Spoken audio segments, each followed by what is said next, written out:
is Shauna Remington. I was asked to do this YouTube video for my Marriage and Family Studies 150 class on a career profile. And the career profile that I chose was Family Self-Sufficiency Specialist, which I didn't know existed until I researched it. It's kind of an interesting thing to choose. Sample organization that I chose was actually just the Norfolk, Virginia Redevelopment and Housing Authority. And they have family self-sufficient specialist programs that help families kind of come back into society. Low-income families, people who have been struggling and going through hardships, who live in low-income housing with them. They do a lot of community programs and a lot of personal programs with individuals and with families to help them get better job skills, get better educated, and to become more integrated and more confident in their abilities in society. I don't know anyone that has this career. Like I said, I didn't even know about it until I did the research, so I have absolutely no resources other than the research that I did online. The working environment, it's a government facility, so I assume it's 9 to 5, even though on the website it does not actually say the hours. I did look. But I assume because it's a government facility, it's either 8 to 4 or 9 to 5. That's very common. Like I said, they work with low-income families. They help low-income family participants in their housing programs to set goals and to become more integrated in society. And they work with a lot of programs, and most of their programs are done with a team leader and team assistants, which I like. There's always a director in every program, and there's always his minions or his assistants to help him. They have a 6-value belief force, as they call it: accountability, customer service, excellence, innovation, and teamwork. Love that the best. Typical stressors. Most government jobs have a level of stress, not just because there's a lot of people that you need to help and they have their own timeline, and sometimes you just got to jump through the hoops and stick with government timelines, and that's okay. Also, sometimes you want to develop your own programs in the community or work with existing programs and evolve them. And sometimes the government makes that a little difficult. You got to jump through a few hoops there. So I assume that would be the biggest stress. The typical benefits that you receive, it's a comprehensive benefit package: retirement, health, dental, vision. They also say other benefit options. I'm not sure what that means. It's probably relative to things like 401k. The common job tasks were very interesting. Administering and implementing family self-sufficient programs, procedures to foster economic autonomy among the participating public housing residents.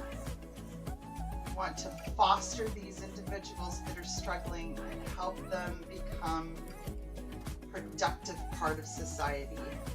And they offer job training, educational training, employment counseling, financial planning, and they help you devise a plan to own your own home, which I really love.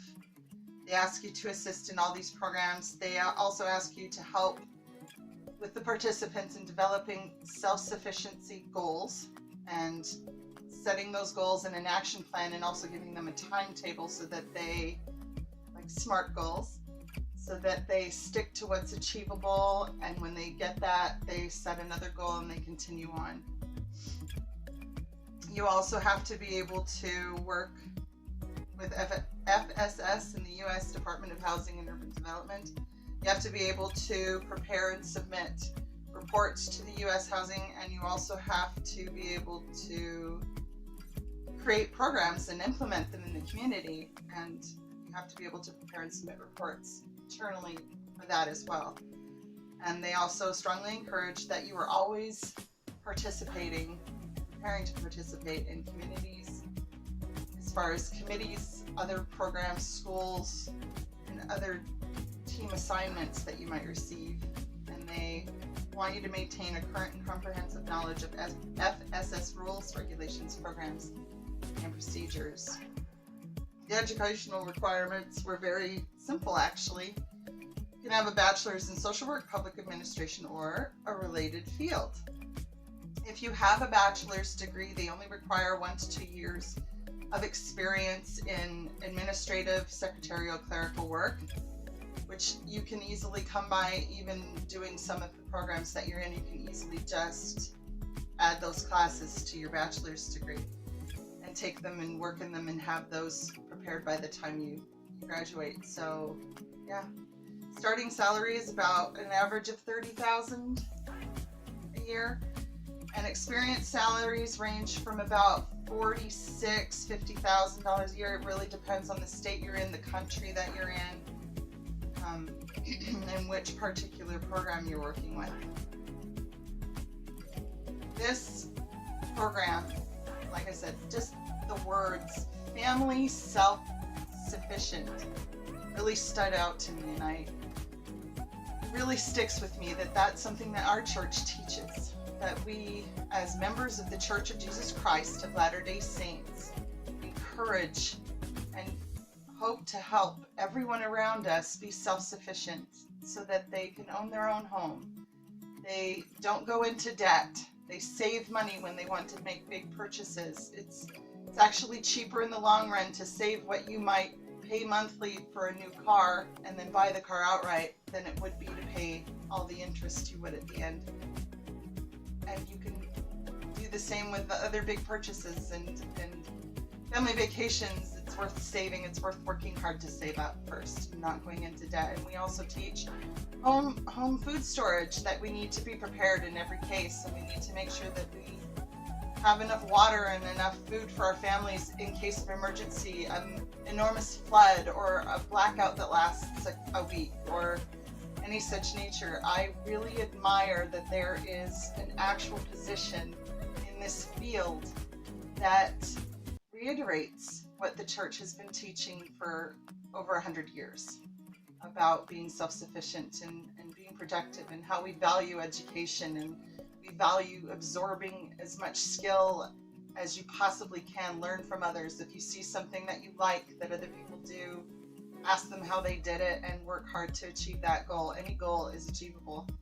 And I believe that. And I'm thankful for this opportunity to be able to learn about this and learn that there is a position out there that helps these people feel loved and important and gain confidence that they are not abandoned and they're not forgotten. And my sources, I guess, were irecruit.us.com. There was actually a job posting for this particular job. That's how I found the facility of Norfolk, I can't say that word, Norfolk Redevelopment Housing. And I also used the NRHA housing website itself. And I looked at Family Self-Sufficiency Specialist and found it on mymajors.com. I hope this offers any kind of insight into this career that some other of us in this class may not know about or may not have known about until today. And I look forward to seeing all of your videos. Thanks.